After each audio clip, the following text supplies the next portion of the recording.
One convention down, one to go. I'm Jeff Wagner in for Charlie Sykes. Sunday Insight starts right now.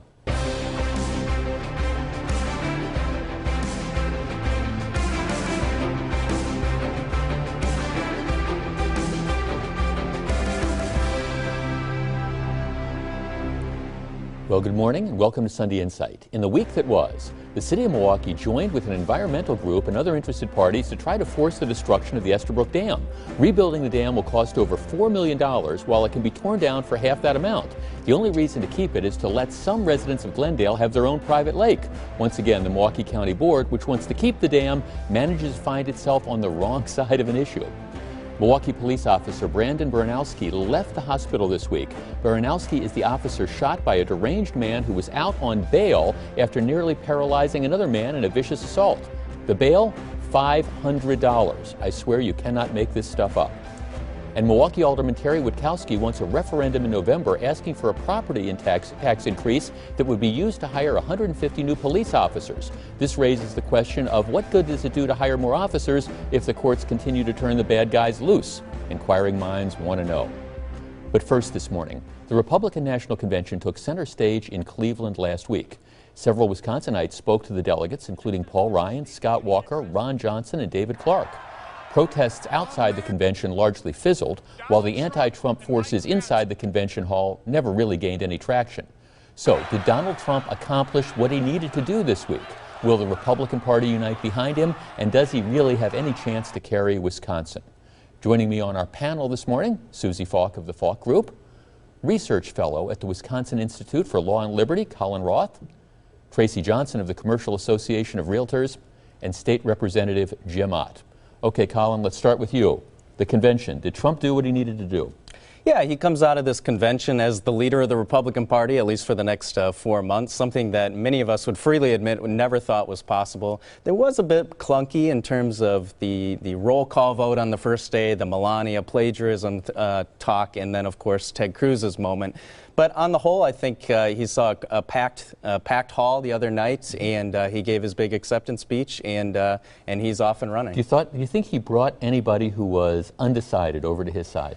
You know, that's a really interesting question, because if you looked at his acceptance speech, it was very dark. It described a lot of the anxieties and the fears that are happening in present America. But you look at the news events of the last 6, 7, 8 weeks, and it has been dark and unsettling. So I think a lot of Trump's success or not success kind of depends on how world events go in the next few weeks. Okay, Susie Falk, you do PR and stuff. What did you think of the Trump speech? Well, it was sort of depressing, a little dark. I was pleased that he actually stuck to the script for the most part. We were all kind of wondering where he was going to go with it. Even though it was 75 minutes long. You know what? And I actually didn't make the last 10 minutes, fell asleep. But you know what? I think what he did was he sounded presidential. He painted a pretty grim picture.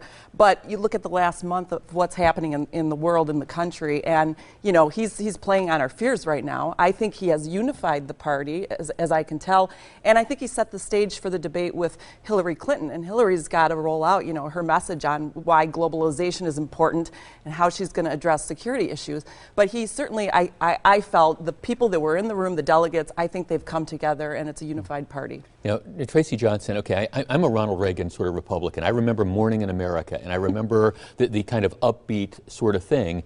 This was not that kind of speech. This was, oh my gosh, we're all going to heck in a handbasket. Well, and to the points made earlier, I mean, the world is a different and dangerous place. And I think, the people around this table, we're really into the platforms and we understand what the party stands for. But the people, the voters, the majority of the country are scared, and they care about things like security. They care about immigration. And I think he spoke to that, and with the tone that they wanted to hear it. Really? So you think this message reached out to more than just the people who wanted the red meat in the convention hall? I do. I do. I think we are sick of rhetoric and platitudes, and I can't even remember what some of like a Mitt Romney. Even though I walked away and loved that speech, I can't remember what he was talking about. Well, what's going to be the takeaway from Trump's speech?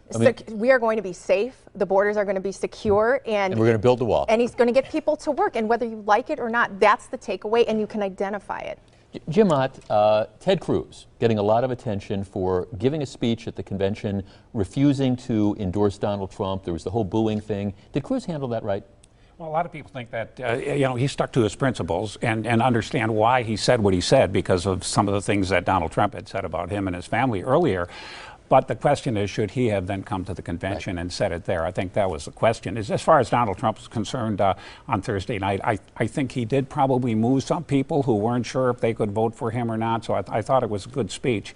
The key going forward is going to be that he can stay on message, that he can continue to show the contrast between him and Hillary Clinton, stick to policy, not come out with something outrageous, and that's going to be the key. And how he does in the debates, I think that will continue to move people his way. See, that's interesting. My take is, I guess, pretty much different than everybody on the panel here. I thought it was a disastrous convention. I thought the speech last night played to the party faithful, but did nothing to bring people outside of that in. And again, I was looking for an optimistic, glasses half full, morning, in America type of speech, and we didn't get that. But who knows? I've been wrong about a lot during this last election cycle. Okay, what has your glass half full and what has your glass half empty? Let's go around the table. Susie Falk. Sure. The Summer Olympics are 2 weeks away. Television watching doesn't get any better. Unfortunately, with the host of terrorist threats that Brazil has been dealing with, including the recent arrest of 10 suspects, we will be on the edge of our seats for another reason other than the exciting sports competitions. Collin Roth. My glass is half full because I suspect Paul Ryan will cruise to victory in his August primary against Paul Nehlen. It's half empty because so much of what Ryan hopes to accomplish in Congress rests in the hands of Donald Trump. Tracy Johnson. My glass is half empty because first-time homebuyers are struggling to find available inventory with the housing market the tightest it has been since before the recession. My glass is half full because the market, while tight, is showing sustainable growth, not buoyed by artificial interest rates, but rather demographics and demand. Jim Ott.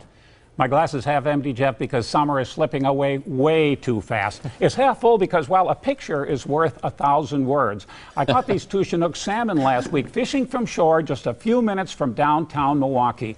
We live in an incredible place. Dinner at the Ott's place. My glass is half empty because the summer is almost half over. It's half full because Packers training camp opens this week. Our Sunday Insight Countdown shows the Democratic National Convention begins tomorrow. The first debate between Hillary Clinton and Donald Trump, that's worth the price of admission, and that's in 64 days. And we're 107 days away from the presidential election. We will be right back.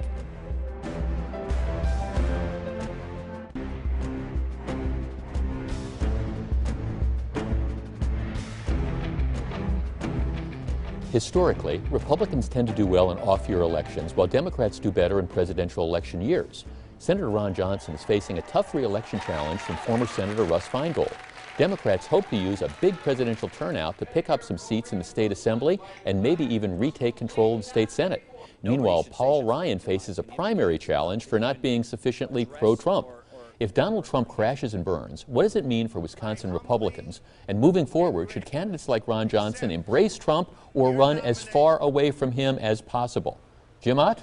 You don't have an opponent this year, but you're on the ballot along with a lot of your colleagues. What do you think? I certainly am. Well, as far as the state legislature is concerned, what I follow the closest, of course, I think we feel pretty good about the state assembly with a 63 to 36 majority. State Senate's a little closer, 19 to 14. There's 3 open seats. One stays Republican, one stays Democrat, and the other one is kind of up for grabs. But one of the kind of interesting undercovered stories, I think, Jeff, we always hear about the Republicans have such a divided party. In the state legislature, there are 7 Democrats in the Senate who are up for re-election, incumbents that are running for re-election. There's 2 primary opponents. Right. 6 Republicans, no primary opponents. In the state assembly, there's 32 Democrats who are running for re-election. Incumbents, they have 7 primary opponents. Republicans, 57 incumbents running, no primary opponents. And there would have actually been another primary in the Democrat side on the assembly, but a person decided not to run because he had a primary opponent. And well, what you're seeing there is there is no such thing as a moderate Democrat anymore. I mean, you have people that are running to the left of the incumbents. I mean, Lena Taylor, for goodness sakes, has an opponent this year in the primary. Right. And some people think that there might be a little Bernie Sanders effect there, that some Democrats are upset with incumbents who are supporting Hillary Clinton, and so they run as primary opponents against the incumbent. It'll be interesting to see. I don't know how many of these are realistic primary challengers.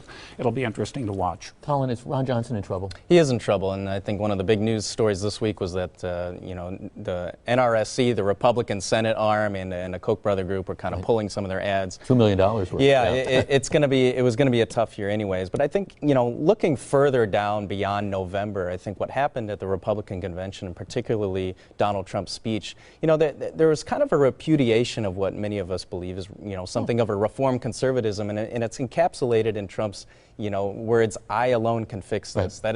That portends something very, very different for Republican Party, and I think conservatives, Ron Johnson, Paul Ryan, all have to take note of that. Oh yeah, I mean, Ronald Reagan was talking about free trade. Trump is talking about building walls and protectionism. Okay, are Republicans in trouble with Trump at the ballot, at the top of the ballot? Well, I think it's similar to what Jim was talking about. The seats in the Assembly in Wisconsin are safe. The Senate could be. It's a little tighter there, but I think they're probably pretty safe. I mean, I think Ron Johnson, Feingold is top of ticket. It's tightening. Ron Johnson didn't win by a whole lot in 2010, so I do think he's in trouble, but it is going to be top of ticket. If Trump can really rally Wisconsin, it could be a good year for Ron Johnson. Can Trump rally Wisconsin, Susie? Oh, I don't know. I really don't know. You know, I know so many people who aren't going to vote this year, and they're going to stay home, or they're going to vote Libertarian, which some will say is a vote for Hillary. So I don't know that turnout's going to be that great, and I think that's sort of scary for a couple reasons. But I will say this: I think Johnson is in a tough spot simply because Feingold is doing so well at the polls, and for the fact that he showed up at the Republican convention and supported Trump. I think that's going to hurt him. I mean, Ron Johnson was always going to be facing a headwind. I think the problem is if you had a person that was going to do better in the presidential election than Donald Trump, it might have been enough to carry him over. It's an uphill slog. Now, you might not want to hear it, but we're going to tell it to you anyways. Let's dish out some unsolicited advice. Ms. Falk, you're first. Sure. To the Trump campaign speechwriters, there are free online plagiarism checkers, such as the one used to discover the 2 paragraphs of stolen speech that Melania delivered to millions of viewers last week. To the Trump campaign, you may rethink your bare-bones campaign structure and reliance on instincts instead of the judgment of experienced political experts. Collin Roth? My advice is for Donald Trump. Hey, next time, trust that microphone. We can hear you just fine. No need to yell for an hour. Tracy Johnson. My unsolicited advice is for employers with salaried employees. Get ahead of the new minimum wage and overtime rules that go into effect December 1st, moving the overtime exemption minimum salary from $23,500 to $47,500. This is a big jump for some employers who may have to rethink job duties, tracking mechanisms, and headcount. Jim Ott. My advice to anyone who underestimates the importance of the president's ability to appoint judges to the federal bench and the U.S. Supreme Court, don't. Yeah.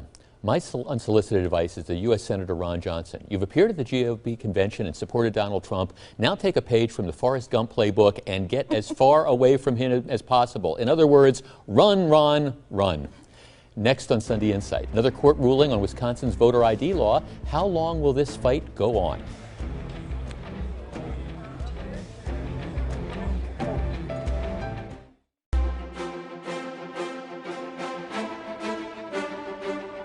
Well, this week, federal judge Lynn Edelman, a Clinton appointee, issued an injunction in the never-ending series of court challenges to Wisconsin's voter ID law. Edelman had previously struck down the law as being unconstitutional, only to be reversed by a higher court. This time, Edelman ordered that people without IDs could be allowed to vote simply by filling out an affidavit claiming that they couldn't obtain an ID through a reasonable effort. Is it time for voter ID proponents to simply give up the fight? Tracy Johnson. Absolutely not. Voter ID is critical, especially at a time when we're talking about our country and security and immigration. How is this not the right thing to do? And I think it's the right thing to do. 34 other states have voter ID laws. Some of them are stricter than others, but this is ridiculous. All you need to do is swear, oh, this is me, this is where I live. This is ridiculous. It is easy and free to get a voter ID. Just do it. Susie Falk is biting her tongue over here. Well, okay, I would argue that, you know, we do need to expand access to be able to vote and to be a part of the franchise. I look at what's happening in the world, and communities and groups that feel disenfranchised are the ones where we're finding lone wolf terrorists. And that's exactly what happened in Nice. The more people that you can get to participate in the political process, the more people feel they have a stake. But is a lack of an ID really the thing that keeps them out of that? I guess that's the question. Well, I think what Edelman has done is provided a safety net, and it's easy enough to say, look, I can't get it because of whatever reason, and there are a lot of reasons, and you can say that there aren't, but there are.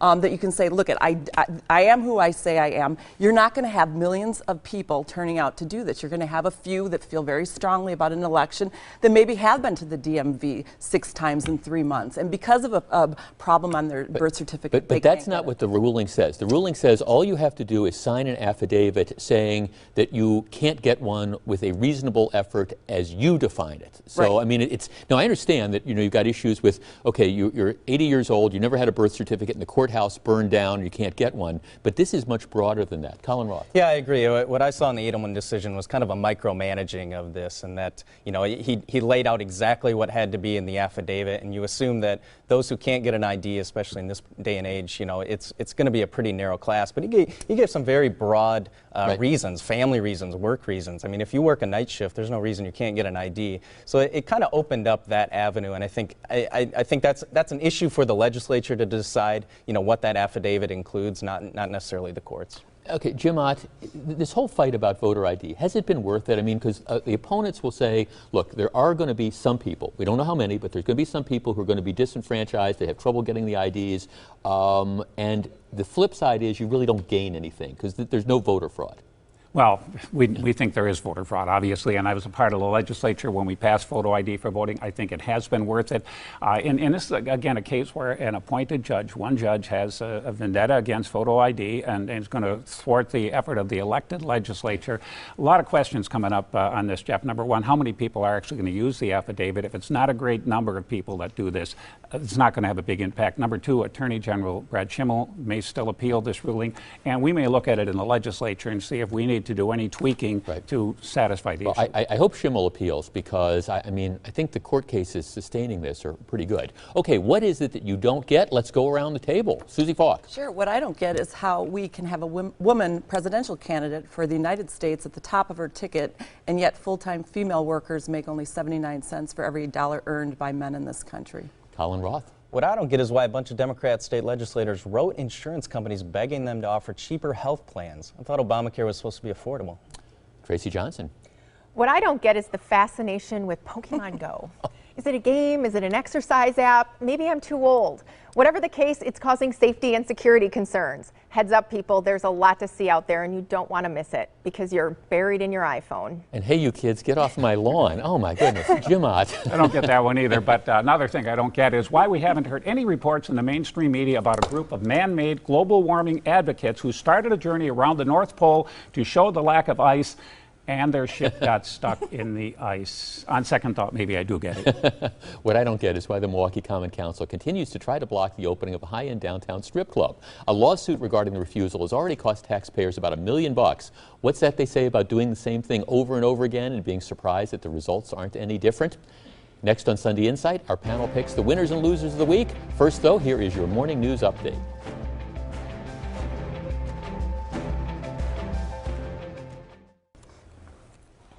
It's time for our panel to pick the winners and losers of the week. Susie Falk, you're first. In the spirit of making America great again, my winners are focused on making Milwaukee and America great again. First, I'd like to give a shout out to the Building to Learn Consortium, which is hosting their second annual Boat Builders Camp at the Southeast Wisconsin Carpentry Training Center this week. This program is designed to introduce area youth to careers in the apprenticeship trades. It is an industry-led and involves kids from public and private choice and charter schools. Kids apply their STEM education to learn what goes into carpentry and the other trades. It's fantastic hands-on learning. There are no losers this week, only winners. There's just so much winning. The next museum is a winning concept, a museum of the 21st century designed to put the creative process on exhibit, to encourage social entrepreneurship and to strengthen the neighborhood of Sherman Park and Milwaukee. A Reginald Baylor studio initiative. Please visit and like Next Museum on Facebook. You'll be inspired. Collin Roth. My winner this week is Donald Trump. Despite what was at times a clunky convention, today he leads the Republican Party into the November election, something so many, including myself, never thought possible. My loser is that 2012 Republican autopsy, a crowning achievement of Reince Priebus's RNC. The nomination of Donald Trump is nothing less than a repudiation of every single suggestion for a more modern, more welcoming, and more broad GOP. Tracy Johnson. My losers are Southwest Airlines travelers whose flights were canceled or delayed this week because of a technology glitch resulting from outdated software. Hundreds of flights and thousands of passengers were affected. The error is expected to cost the company up to $10 million. My winner is the city of Brookfield. You have a Portillo's now. This hugely popular Chicago Italian beef chain opened its first store in Wisconsin on Blue Mound Road this week. A huge draw for the area and all the retail activity along that beautiful corridor. Lunch on Tracy. Jim Ott. And Jeff, just like Susie, I'm spending all of my time on winners today because we have a lot of them who serve and protect. First of all, law enforcement, those police officers and sheriff deputies who put their lives on the line every day to keep us safe and help us to live in an orderly society.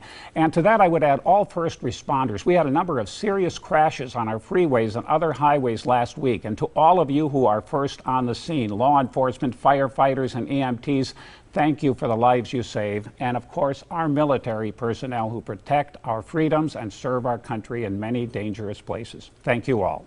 Amen.